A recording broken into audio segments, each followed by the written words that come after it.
समंदर कभी झूठ नहीं बोलता।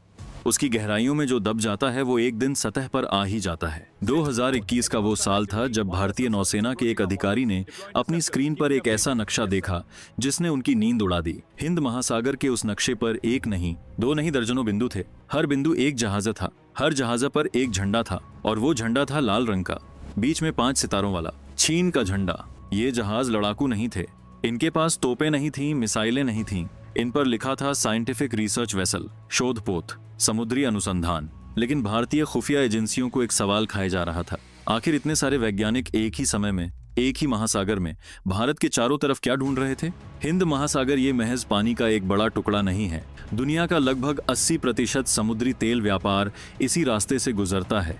हर साल करीब 100 से ज्यादा व्यापारिक जहाज इन लहरों को चीरते हैं। अरब सागर से लेकर बंगाल की खाड़ी तक ये वो धमनियां हैं जिनमें दुनिया की अर्थव्यवस्था का खून बहता है, और भारत इस पूरे महासागर के केंद्र में खड़ा है। भारत की तटरेखा 516 किलोमीटर लंबी है। अंडमान और निकोबार द्वीप समूह मलक्का जल संधि के मुहाने पर बैठे हैं, वो जल संधि जहां से चीन का 80% तेल आयात गुजरता है। यही वजह है कि भारतीय नौसेना के अधिकारी अक्सर कहते हैं, हम हिंद महासागर के स्वाभाविक रखवाले हैं। लेकिन 2021 तक आते वो रखवाली चुनौती में आ गई थी। चीन ने पिछले 2 दशकों में अपने समुद्री शोध बेड़े को इस तरह बढ़ाया जैसे कोई चुपचाप रात के अंधेरे में एक ईंट रखकर किला बना रहा हो। 2000 में चीन के पास मुट्ठी भर रिसर्च वेसल्स थे। 2021 तक वो संख्या 50 से ऊपर जा चुकी थी, और इनमें से कई युआनवांग क्लास के जहाज शियांग यांगहोंग सीरीज बार बार हिंद महासागर में दिख रहे थे। हर बार किसी न किसी बहाने से, कभी डीप सी मिनरल सर्वे, कभी ओशनोग्राफिक स्टडी, कभी मरीन बायोडाइवर्सिटी रिसर्च। लेकिन इन जहाज़ों पर लगे एंटेना, सैटेलाइट डिश और सेंसर अरेज ये किसी सीधे सादे वैज्ञानिक की जरूरतें नहीं थीं। दिल्ली में रक्षा मंत्रालय के एक बंद कमरे में 2021 के शुरुआती महीनों में एक बैठक हुई। नौसेना खुफिया, रिसर्च एंड एनालिसिस विंग यानी रॉ और नेशनल टेक्निकल रिसर्च ऑर्गेनाइजेशन एंट्रो के अधिकारी एक साथ बैठे थे। मेज पर रखे नक्शे पर निशान थे। हर निशान एक चीनी जहाज का रास्ता, और जो पैटर्न उभर रहा था वो किसी को भी बेचैन कर देता। ये जहाज बेतरतीब नहीं घूम रहे थे। इनकी चाल में एक तरतीब थी।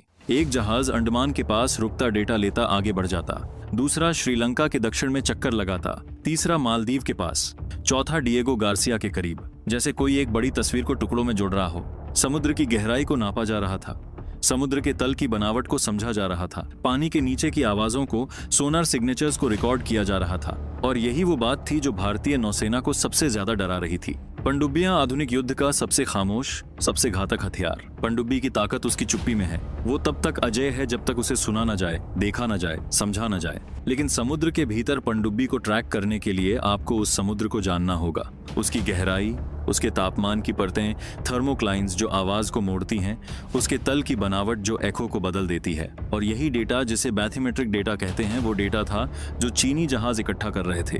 भारतीय नौसेना के पास INS अरिहंत जैसी nuclear powered ballistic missile submarine थी, पर उसकी गोपनीयता, उसकी सुरक्षा इसी बात पर निर्भर थी कि दुश्मन उसे ढूंढ न पाए। अगर चीन के पास हिंद महासागर का पूरा अंडर वाटर मैप हो जाए तो क्या वो खोज पाएगा उसे? ये सिर्फ एक सैद्धांतिक सवाल नहीं था, ये भारत की परमाणु निवारण क्षमता, न्यूक्लियर डिटरेंस का सवाल था। 2021 में एक और घटना हुई जिसने इस पूरी कहानी को एक नया मोड़ दिया। चीन का जहाज शीयन 6 हिंद महासागर में था। भारतीय नौसेना के निगरानी विमान ने उसे ट्रैक किया। सब कुछ रूटीन लग रहा था, लेकिन जब एनालिस्ट्स ने उस जहाज के AIS डेटा को, उसके लोकेशन सिग्नल्स को ध्यान से देखा तो कुछ अजीब मिला। कई बार जहाज ने अपना सिग्नल बंद कर दिया था, अंधेरे में गायब हो गया था, फिर घंटों बाद किसी और जगह वापस आ गया। ये एक शोधपोत का व्यवहार नहीं था, ये वो था जिसे इंटेलिजेंस की भाषा में डार्क वेसल एक्टिविटी कहते हैं। और भारत अकेला नहीं था जो इसे देख रहा था। अमेरिका, जापान, ऑस्ट्रेलिया क्वाड के सभी सदस्य एक ही निष्कर्ष पर पहुंच रहे थे। चीन हिंद महासागर को पढ़ रहा था, पन्ना दर पन्ना। लेकिन इस कहानी में सिर्फ जहाज नहीं थे, जमीन पर भी एक खेल चल रहा था। श्रीलंका का हम्बनटोटा बंदरगाह चीन को 99 साल की लीज पर दे दिया गया था। मालदीव में चीनी निवेश तेजी से बढ़ रहा था। म्यांमार के क्याकपियो में चीनी बंदरगाह बन रहा था। पाकिस्तान के ग्वादर में सीपेक के तहत चीनी मौजूदगी पक्की हो चुकी थी। भारतीय रणनीतिकारों ने इस पूरी तस्वीर को एक नाम दिया था, स्ट्रिंग ऑफ पर्ल्स, मोतियों की माला। हर मोती एक बंदरगाह, हर बंदरगाह एक ठिकाना। और ये माला भारत के गले के चारों तरफ। समुद्र में रिसर्च वेसल्स डेटा इकट्ठा कर रहे थे, जमीन पर बंदरगाह बन रहे थे, और आसमान में चीनी सैटेलाइट्स हर हलचल देख रहे थे। ये कोई एक योजना नहीं थी, ये एक पूरी रणनीति थी। भारत ने जवाब दिया और उस जवाब में धीरे धीरे लेकिन दृढ़ता के साथ ताकत आती गई। इंफॉर्मेशन फ्यूजन सेंटर IFC-IOR 2018 में गुरुग्राम में स्थापित किया गया था, लेकिन 2021 तक इसका दायरा बहुत बड़ा हो चुका था। 21 देशों के लिएजॉन ऑफिसर्स वहां काम कर रहे थे। हिंद महासागर में हर जहाज की हरकत को रियल टाइम में ट्रैक किया जा रहा था। भारतीय नौसेना ने अपने P-8I Poseidon maritime petrol aircraft की तैनाती बढ़ाई। वो विमान जो पानी के नीचे पनडुब्बियों को सुन सकते हैं, देख सकते हैं। अंडमान और निकोबार कमांड को मजबूत किया गया। वहां नई रेडार इंस्टॉलेशंस लगाई गईं। क्वाड फ्रेमवर्क के तहत भारत, अमेरिका, जापान और ऑस्ट्रेलिया के बीच मैरीटाइम डोमेन अवेयरनेस शेयरिंग शुरू हुई। मतलब अब अगर कोई जहाज पैसिफिक में कुछ करता है तो उसकी खबर हिंद महासागर में बैठे भारतीय अधिकारी को मिल जाती है। और शायद सबसे महत्वपूर्ण, भारत ने अपनी पनडुब्बी क्षमता बढ़ानी शुरू की। प्रोजेक्ट 75I के तहत 6 नई एडवांस सबमरीन्स का ऑर्डर। INS अरिघट दूसरी न्यूक्लियर सबमरीन को तैयार किया जाने लगा। अगर कोई हमारे समंदर को पढ़ना चाहता है तो हम उसे एक ऐसा समंदर दिखाएंगे जिसे पढ़ना आसान नहीं होगा। लेकिन यहाँ रुककर एक जरूरी सवाल पूछना होगा, क्या सच में ये सिर्फ जासूसी है? चीन का तर्क है, और वो सार्वजनिक रूप से कहता है कि ये जहाज वैध वैज्ञानिक अनुसंधान के लिए हैं। समुद्री विज्ञान, जलवायु अध्ययन, डीप सी मिनरल्स की खोज, ये सब UNCLOS यानी United Nations Convention on the Law of the Sea के तहत किसी भी देश को अंतर्राष्ट्रीय जल में करने का अधिकार है। और ये बात तकनीकी रूप से सही है, लेकिन इतिहास भी कुछ कहता है।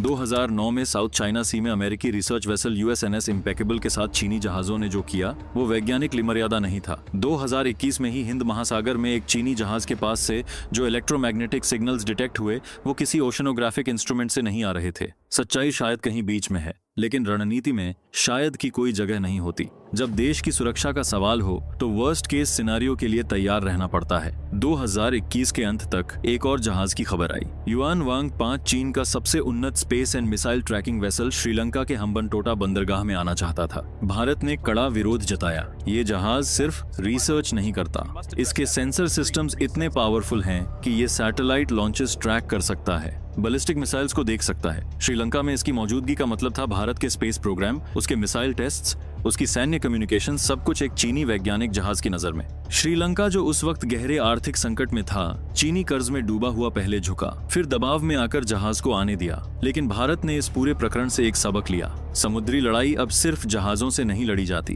वो कूटनीति से लड़ी जाती है, आर्थिक संबंधों से लड़ी जाती है, पड़ोसी देशों के दिलों और दिमागों से लड़ी जाती है। और उस मोर्चे पर भारत को अभी बहुत काम करना था। हम 2024 में आकर देखें तो तस्वीर और भी जटिल हो चुकी है। चीन की रिसर्च वेसल्स की हिंद महासागर में गतिविधि और बढ़ी है, लेकिन भारत की निगरानी क्षमता भी कई गुना बढ़ी है। GSAT, साता और GSAT-7 भी भारतीय नौसेना और वायुसेना के डेडिकेटेड मिलिट्री सैटेलाइट्स अब अंतरिक्ष से हिंद महासागर पर नजर रख रहे हैं। नए under water acoustic monitoring systems लगाए जा रहे हैं। मित्र देशों के साथ इंटेलिजेंस शेयरिंग का दायरा और विस्तृत हुआ है। ये एक रेस है और ये रेस खामोशी में लड़ी जा रही है। कोई बम नहीं गिरते, कोई गोली नहीं चलती, लेकिन हर रोज हिंद महासागर की गहराइयों में डेटा का युद्ध जारी है। इतिहास के पन्नों को पलटें तो एक बात साफ दिखती है, जो देश समुद्र को जानता है वो समुद्र पर राज करता है। ब्रिटेन ने अपने चार्ट्स बनाए और 200 साल तक दुनिया पर राज किया। अमेरिका ने अपनी न्यूक्लियर सबमरीन्स के लिए हर महासागर का नक्शा बनाया और कोल्ड वॉर जीता। अब चीन वही कर रहा है। और भारत जो कभी इस महासागर का सबसे स्वाभाविक दावेदार रहा है, एक ऐसी चुनौती का सामना कर रहा है जो गोली से नहीं,